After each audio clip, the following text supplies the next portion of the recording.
I'm Sally Mills of Lavolta and Lavolta Principles, and welcome to Digital Bullets 2010. We've asked some industry experts to share their thoughts on issues and developments in the digital industry. We've given each person 20 seconds to answer those questions, or else they get the chop.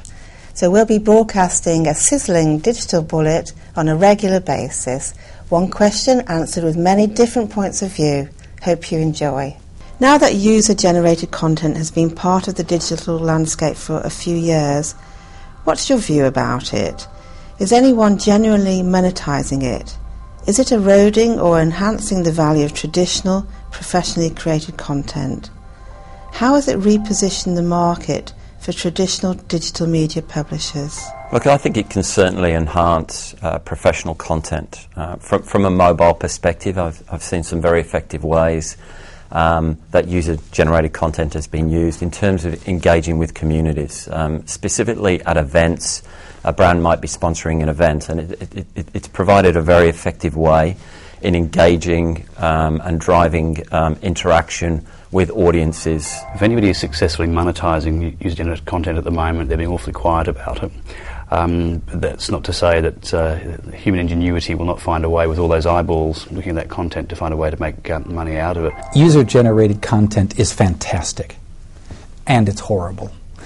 I think that dichotomy reaffirms for me that talent wins, whether that talent comes from a user or it comes from a professional.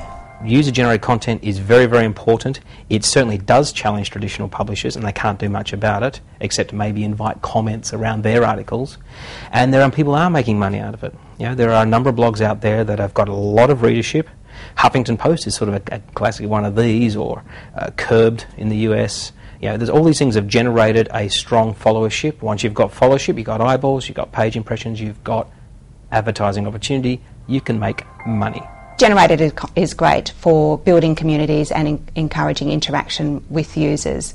But in terms of comparing it with professionally produced content, I think it is a dangerous game. I think we are encouraging consumers to look at other forms of content rather than fully researched and professionally developed content. So I think it is a dangerous game. Is anyone genuinely monetising user-generated content? Yes, of course. I'm monetising user-generated content with the comments in my blog or contributed articles. But then, of course, we have examples like Flickr, YouTube, Facebook. Facebook are, I think, now a more popular website than Google in North America. More people visit Facebook than Google on any given week. Yes, of course we're monetising it. I think it's enhanced. As a traditional digital media publisher, I think user-generated content, audience feedback, and what someone who uses a product has to say about their experience with that product is as valuable as how an editor rates a product. Combining that together is actually more valuable information than one or the other in a standalone format. I love it.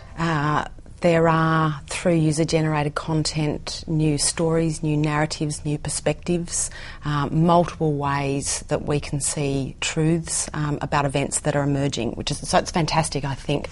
There are certainly implications and issues around our perceived notion of authenticity and legitimacy, and there is a role for both. I think they can coexist in a really lovely way. I think the key thing is that with a lot of the user-generated content, we're not trying to win an Academy Award or a Cannes Award for advertising.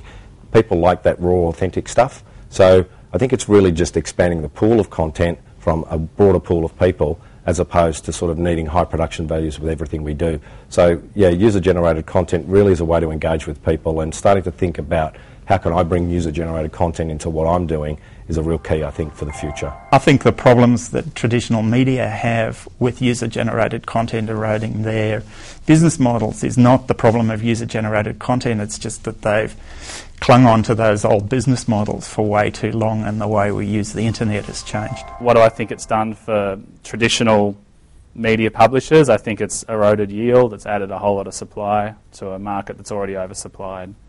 And the issue that we're facing as an industry is there's a belief that an eyeball is an eyeball regardless of context.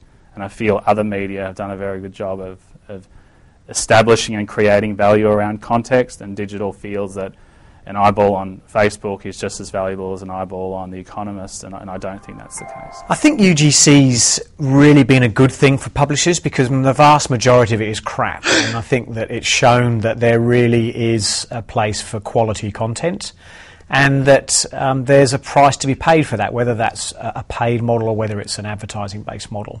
I think the vast majority of UGC is just complete rubbish. A small percentage of it is interesting, and even smaller percentage is actually useful. So I think the UGC community has done publishers a huge favour. With user-generated content, a lot of companies are dipping their toes in into the area. Canon, one of our clients, is doing a great job of making sure that not only are they creating the platform for users to come and upload their content, but they're also creating it so it's creating a buzz and that community around the content that's being created. I think people are making a lot of money out of social or user-generated content. If you look at a lot of the forum sites, like Essential Baby, that's a site that's well monetised and well trafficked. It goes hand in glove with professionally produced content. I think for certain types of content, you actually want to hear what other people are saying or what other people's experiences are. But then for other things like breaking news, views, analysis, insight, you do want to have the knowledge that it's professionally produced, there's no editorial bias, and that there's a consistency to it. So I think these two things go hand in glove. I think user-generated content was probably one of the biggest letdowns of last decade. Obviously, a lot of people got involved with it, but from a monetary point of view, you're seeing limited opportunities for that. At the end of the day, people want good content, and man gets hit in groin or cat on fire on skateboard doesn't necessarily mean good content.